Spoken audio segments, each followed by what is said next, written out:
El poder redentor de la sangre. Esto es parte de una serie de enseñanzas para quienes nos estamos preparando para servir en el liderazgo, particularmente el liderazgo de grupos pequeños, de células. En la clase anterior, en el video anterior, hablábamos acerca de la guerra espiritual. Ahora vamos a aprender esta arma poderosa que tenemos, que es la sangre de Jesús. Introducción. Jesús fue el único hombre que nació para cumplir la misión más importante en este mundo, que era la de morir por cada uno de nosotros. Y él lo sabía, él sabía que tenía que morir y esa era su misión. En Jesús se cumplieron las profecías que los siervos de Dios, los profetas, habían dado en la antigüedad. Al respecto, las preguntas que el Señor hizo a los judíos de ese tiempo fueron: ¿acaso se ha acortado mi mano para no redimir? ¿No hay en mí poder para librar? Eso decía Isaías en el capítulo 50, versículo 2, Isaías 53, versículo 6. Redimir significa rescatar, liberar. La idea de la redención es el pago de un precio para que alguien o algo sea libre. Entonces, hemos sido redimidos por la sangre de Jesús. Ese es el precio que se pagó cuando Jesús murió en la cruz, estaba redimiéndonos. Pero vamos por partes. Esto solamente es una introducción. Desde Adán hasta Jesús, la raza humana había luchado por limpiarse del pecado, pero todo fue en vano. Para que la redención se llevara a cabo, implicaba un costo muy alto que ningún ser humano podía jamás pagar. Jesús era el único que podía soportar el castigo que toda la humanidad debía recibir. Jesús, siendo Dios, se hizo hombre y como hombre vivió esta vida como nosotros, fue tentado en todo, pero sin pecado. Era necesario que el cordero, que el animal que murió en la Pascua fuera puro y sin manchas, ¿sí? Y eso, trasladado al ámbito espiritual, Jesús se convierte en ese cordero de la Pascua y él muere. Cuando él muere, él era puro y sin ninguna mancha de pecado. El Padre puso sobre él toda la maldad de la humanidad y luego le castigó por todo lo que merecíamos a causa de nuestro pecado. Tan es así que cuando Jesús estaba en la cruz, clama al cielo diciendo: Padre, Padre, oh Dios mío, ¿por qué me has desamparado? Porque en ese momento él estaba cargando con todo el peso del pecado de la humanidad. Porque así como la maldición había entrado al mundo por un hombre y afectó a toda la raza humana, Dios requería de otro hombre, o sea, de Jesús. Entró por Adán, ese fue el primer hombre, y el segundo Adán, o sea, Jesucristo, él iba a quebrar la maldición y establecer su justicia divina sobre la tierra. Para eso hay que leer Romanos capítulo 5, versículo 18, 19 y versículo 21. Ahí habla de Jesús que quiebra la maldición por el pecado que entró por Adán al mundo. Bueno, ahora por Jesús entró la salvación para todos los hombres. La Pascua. La Pascua es una fiesta judía. Una de las instrucciones que el Señor dio a Moisés y a Aarón fue, en Éxodo 12:2, dice algo más o menos así, por razón de tiempo no estoy leyendo los textos bíblicos, pero dice que a partir de este mes, que iban a celebrar la Pascua, este va a ser el primero de los meses, ¿sí? Se dividió el tiempo a partir de la Pascua. antes de la Pascua y después de la Pascua. ¿Sí? Esa es la división que él hace en los años y que prácticamente podíamos considerarlos de igual manera, porque cuando es el año nuevo judío, están mucho más avanzados en la cantidad de años. ¿Por qué? Porque ellos no lo cuentan a partir del nacimiento de Cristo, sino que lo cuentan desde la primer Pascua, desde la liberación del pueblo de Israel. O sea, desde la Pascua ellos empiezan a contar los años, por eso ya están como en el año 6000 y algo. ¿Sí? Era el mes cuando los israelitas celebrarían la Pascua. Este acto, además de darles la redención de la humanidad, la Pascua partió en Dios en dos la historia de Israel. Dios decidió no tener en cuenta los 430 años que habían permanecido en Egipto y les dijo que el calendario de ellos se contará a partir de la Pascua. Recuerde que algo similar aconteció con Jesús, quien dividió la historia de la humanidad en dos. Bueno, la historia de la Pascua está en Éxodo capítulo 12, versículo 21 al 24. El Cordero era un prototipo de Jesús. Jesús es el Cordero de Dios. Juan el Bautista decía, creo que es el Evangelio de Juan, capítulo 1, versículo 29, aquí, ahí va, se ve que pasaba Jesús por allí y dice, ese es el Cordero de Dios, que quita el pecado del mundo. Estaba Juan rodeado de sus discípulos y a partir de ese tipo de declaraciones sus discípulos comenzaban a seguir a Jesús. Jesús es el Cordero Pascual, o sea, el Cordero de la Pascua. En la Pascua se reunía, en la primer Pascua, cuando Dios la instituye, ellos estaban allá en Egipto, esclavos. Dios había enviado 9 de las 10 plagas. Entonces la última, la décima, dice, sería la muerte de los primogénitos. Todo primogénito iba a morir. Los únicos primogénitos que no morirían serían los primogénitos cuya hogar, cuya familia estuviera cubierta, o sea, estuvieran en casa celebrando la Pascua. Dios dijo, agarren un cordero de un año, limpio, puro, sin mancha, lo sacrifican, lo cocinan y luego en una mesa lo comen con hierbas amargas, panes sin levadura, etcétera, etcétera. Y cuando sacrificaran al cordero, les pidió que tomaran la sangre y con esa marcaran los dinteles, o serían los marcos de las puertas. Entonces, cuando pasara el ángel de la muerte, las casas que estaban marcadas con la sangre seguía de largo. De igual manera, nosotros estamos cubiertos con la sangre de Jesús. El Cordero era un prototipo de Jesús, el Cordero de Dios. La sangre del Cordero representa la sangre de Jesús. La sangre que un día Jesús derramaría por la redención, o sea, como pago para la liberación o la libertad de toda la humanidad. El padre de familia debe aplicar la sangre sobre el dintel y los postes de la casa y ningún miembro de la familia podía salir hasta la mañana siguiente. 5 confesiones de victoria sobre el enemigo. Confesiones son declaraciones. Dice que si confesares con tu boca, que hay poder en la confesión. Entonces uno confiesa lo que cree. ¿Sí? Entonces nosotros tenemos victoria sobre el enemigo y debemos confesarlo, no guardarnos por si la duda me falla. No.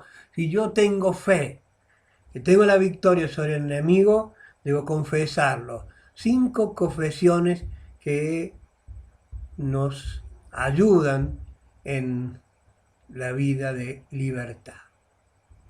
La primera, debo confesar en quién tengo redención por su sangre. Efesios 1:7 habla de que tenemos redención por la sangre de Jesús. Al morir en la cruz del Calvario, Jesús nos libró del dominio de Satanás. ¿Sí? Porque cuando Él murió estaba pagando. Explicamos hace un momento lo que es la redención. Él estaba pagando por nosotros, que Él correspondía que fuéramos esclavos. Es como en la antigüedad estaban las ferias de esclavos, ¿sí? Imagínense que alguien va y escoge un esclavo. ¿Cuánto vale ese? Bien, entonces, paga, cuando pagaba, le daban un documento que acreditaba que ese esclavo le pertenecía. Ya no pertenecía más al dueño anterior, sino al nuevo dueño. Entonces, es como si Jesús, viéndonos esclavos, paga el precio por nosotros y nos entrega el, el documento y nos da la libertad. ¿Mm? Entonces esa es la idea, comprarnos para hacernos libres. No comprar un esclavo para que ahora sea esclavo mío, sino comprarnos para darnos libertad. Tenemos la victoria al usar la sangre de Jesús de forma correcta. Aplicar la sangre de Jesús sobre cada situación, declarar lo que la sangre de Jesús hizo por nosotros y mantener nuestra vida rendida ante Dios y rendida a su servicio. La primera confesión, por lo tanto, es: por la sangre de Jesús he sido redimido, comprado para libertad, o liberado, si te sentís más identificado. Por la sangre de Jesús he sido liberado del poder del enemigo. Entonces el enemigo retrocede cuando uno le muestra el precio. Por la sangre de Cristo me cubre. La segunda confesión es: por la sangre de Jesús todos mis pecados son perdonados. Efesios 1:7b, que habla de cual nos redimió y nos dio el perdón de pecado. Una estrategia del adversario es hacernos creer que algunos pecados aún no han sido perdonados. Entonces siempre nos trae a memoria nuestras faltas, nuestros errores, nuestros pecados del pasado. Llámalo como sean, pero delante de Dios es algo que daña la relación. Pero cuando Jesús, por la obra en la cruz, nos limpia de pecado, borrón y cuenta nueva. Quedamos todos a cero. El Señor Dios, cuando nos mira, nos ve limpios, puros y sin mancha. Pero la estrategia del diablo es hacernos recordar las viejas mañas, las viejas deudas. Lo hace para mantener el control de nuestras vidas. Al hacer esta confesión con plena certeza de que nuestros pecados ya fueron perdonados por la sangre de Jesús, experimentamos total libertad. Salmo 32, 5 al 6 y 51, 7. Bueno, nuestros pecados están tan lejos de nosotros como está el este del oeste. 1 Juan 1:9, la sangre de Jesucristo nos limpia de todo pecado. Pablo batalló por algún tiempo con sus propios conflictos internos. Y eso está en Romanos 7, 15, 24, 25. Está bueno que lea este capítulo, pero dice: el bien que quiero, eso no hago. Y yo quiero hacer el bien, pero por otro lado termino haciendo lo que no quiero hacer. Y con un nuevo ánimo declara en Romanos 8:1 que, bien, ya he tomado la victoria, soy ahora más que vencedor, justificado en Cristo, tengo paz para con Dios. Bien, es un texto maravilloso que no podemos dejar de reclamarlo. Denme un segundito que se me fue de la cabezota.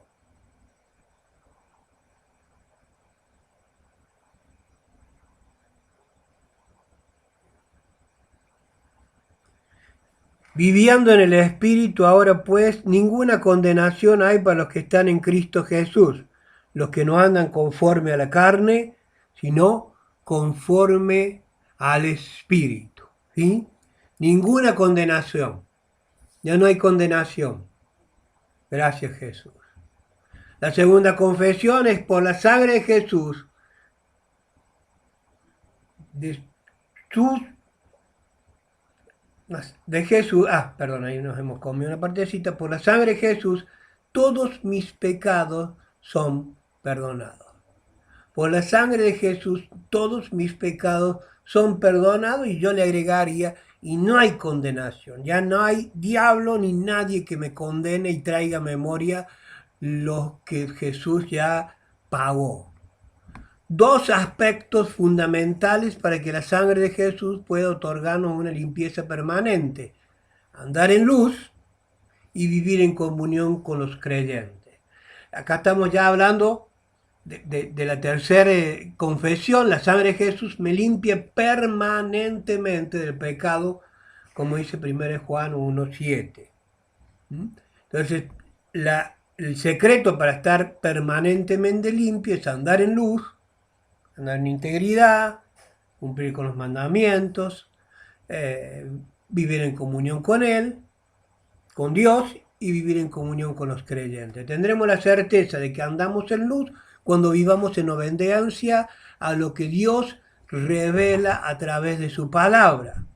Salmo 119, 105 dice: lámpara es a mis pies tu palabra y lumbrera a tu camino. Mateo 4 dice que ahí está Jesús enfrentando las tentaciones, y a cada tentación que el diablo le ponía a Jesús, él respondía con la palabra.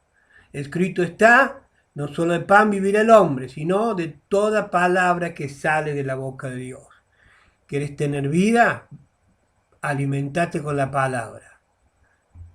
La comunión con otros creyentes no se impone, debe resultar de la gracia de Dios sobre nosotros. Jamás la unidad debe ser el resultado de doblegar la voluntad de alguien, pues ni el mismo Jesús jamás lo hizo. El himno de la unidad exclama en Salmo 103:1, bueno, acá hay un pedacito del 1 al 3, se lee todo el Salmo 103, que tiene 3 versículos. Mirad cuán bueno y cuán delicioso es habitar los hermanos juntos en armonía. Es como el buen óleo sobre la cabeza de Aarón, el cual desciende sobre la barba, y va descendiendo. Es como el rocío que cubre todo. Mirad cuán bueno. Estamos en un mundo donde la inmundicia del infierno quiere salpicar nuestra vida. Al andar en luz y tener comunión con otros cristianos, la sangre de Jesús mantiene un proceso de purificación y santificación que impide que la mancha del pecado toque nuestro corazón. Eclesiastés 9:8 dice: en todo tiempo sean blancos tus vestidos. Hablando de la santidad, ¿no? Y nunca falte ungüento sobre tu cabeza. Podemos hablar de santidad y de Espíritu Santo. La tercera confesión es: por cuanto ando en luz y tengo comunión con mis hermanos, la sangre de Jesús me limpia ahora y continuamente de todo pecado. Amén. Y vamos a la cuarta. Por la sangre de Cristo soy justificado. Romanos 5, del 9 al 10. Acá en Romanos 5 dice: justificado pues por la fe, tenemos paz para con Dios. La siguiente aplicación del hisopo, acá está hablando, estamos utilizando la figura de un hisopo en la primer Pascua, que ponían la sangre en un recipiente, en un lebrillo, y con un hisopo, una rama o algún elemento para pintar o pincelar, aplicaban la sangre en los dinteles y de la puerta de entrada, ¿no? La siguiente aplicación del hisopo tiene que ver con la confesión de que la sangre de Jesús ha traído justificación a nuestras vidas. Dios nos ve tan justos como si nunca hubiésemos pecado. 2 Corintios 5:21, el que no conoció pecado, por nosotros lo hizo pecado para que nosotros fuésemos hechos justicia de Dios en él. El tema es que dice la Biblia que no hay justo ni aún uno. El único justo es Jesús. Y Él fue tan justo, y por su obra en la cruz, Él nos justificó. O sea, es como que uno tiene una cuenta bancaria y que en esa cuenta tiene los números en rojo. Está debiendo, le debe dinero al banco. Entonces se entera un pariente, alguien cercano, va y nos deposita, nos acredita, nos imputa crédito o dinero en nuestra cuenta. Entonces nosotros dejamos de ser deudores. Y cuando miran nuestra cuenta, entonces ya no somos clientes morosos, ya no somos deudores. ¿Sí? Somos clientes, eh, buenos clientes, digamos, para el banco. Entonces pasa lo mismo con Jesús. Jesús nos justificó. Tenía tanta justicia que agarró y nos la acreditó a nosotros. Entonces cuando Dios nos ve a nosotros, nos ve justos. ¿Entiende? Porque hemos sido justificados.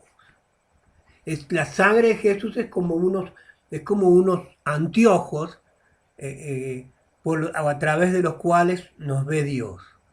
Cuando Dios nos mira a través de la sangre del Cristo, nos ve puros, santos y sin mancha.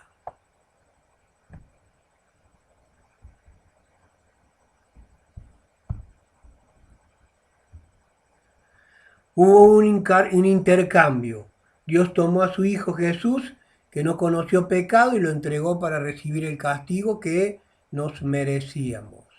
Él no tenía ninguna culpa, pero cargó con la nuestra para que fuésemos hechos justicia de Dios en Él. Dios no ve nuestra condición pecaminosa, sino tal como ve a su Hijo, sin manchas y sin pecado. Al confesar lo que su sangre hizo por nosotros, reprendemos al espíritu acusador de culpabilidad y acusación. La cuarta confesión es: por la sangre de Jesús he sido justificado y Dios me ve como si jamás hubiera pecado. La quinta confesión, la quinta y última, es: por la sangre de Cristo soy santificado. Hebreos 13:12. La naturaleza de Dios es santa, por lo tanto en Él hay ausencia de maldad. Pero por otro lado está el poder del enemigo, que después de engañar a la primer pareja, o sea, Adán y Eva, se posicionó como el Señor de la tierra o el Dios de este siglo, de esta era. Su obsesión es la destrucción de la raza humana. Cuando los juicios de Dios cayeron sobre Egipto, el pacto era la sangre de los primogénitos de cada familia de esa nación. Por morar en Egipto, Israel estaba bajo el mismo juicio de todos los egipcios. Igual que nosotros, ¿no? Por vivir en este mundo, estamos todos bajo el coronavirus. Si el coronavirus es un juicio, estamos todos bajo este. Sin embargo, Dios usó la sangre de corderos inocentes como sustituto, la cual les preservó al ser aplicado en los postes y dinteles de cada casa. En cuanto a esta pandemia, yo tengo una idea particular. Yo creo que la sangre de Cristo me cubre. También sé por la palabra que no me tengo que meter temerariamente en situaciones, no debo tentar al Señor. Entonces no me meto en zonas donde no me tengo que meter. También sé, también sé que tengo que cumplir las leyes. ¿Sí?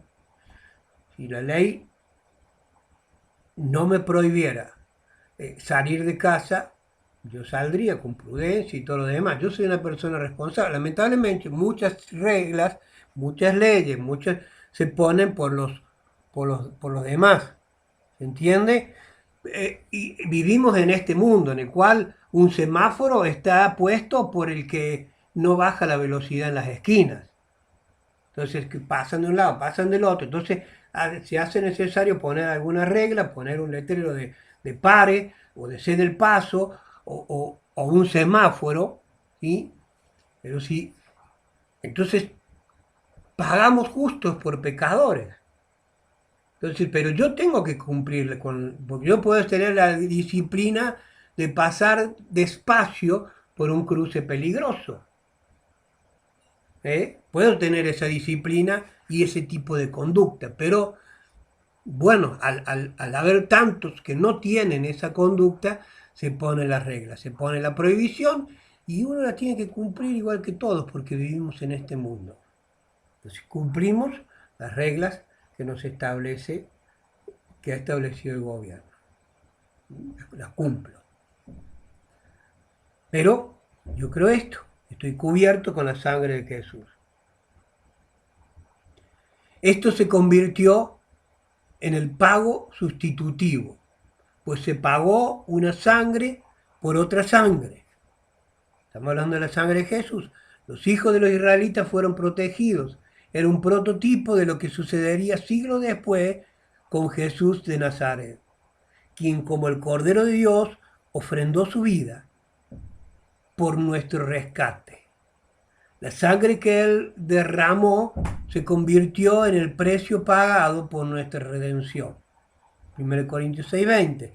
Ser comprados quiere decir que ya no nos pertenecemos a nosotros mismos, sino que somos de aquel que nos compró con su sangre para separarnos para Él. Es lo que significa la palabra santo, ser separado, apartado, ¿sí? Distinto del uso corriente. Porque yo puedo tener distinto tipo de vajilla, pero tengo una vajilla que es para ocasiones especiales.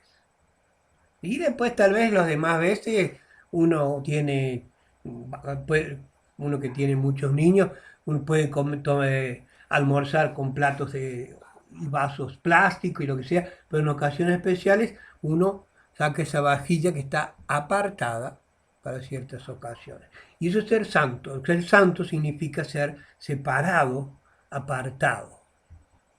Entonces la quinta confesión es, por la sangre de Jesús soy santificado, soy separado para Dios. Aleluya. Sabemos que esto produce la sangre por nosotros, la sangre de Jesús, esa obra de Jesús en la cruz, fue lo más maravilloso que nos pudo suceder, por lo cual nosotros hoy tenemos cantidad y cantidad de beneficios, paz, gozo, libertad, libertad de deuda.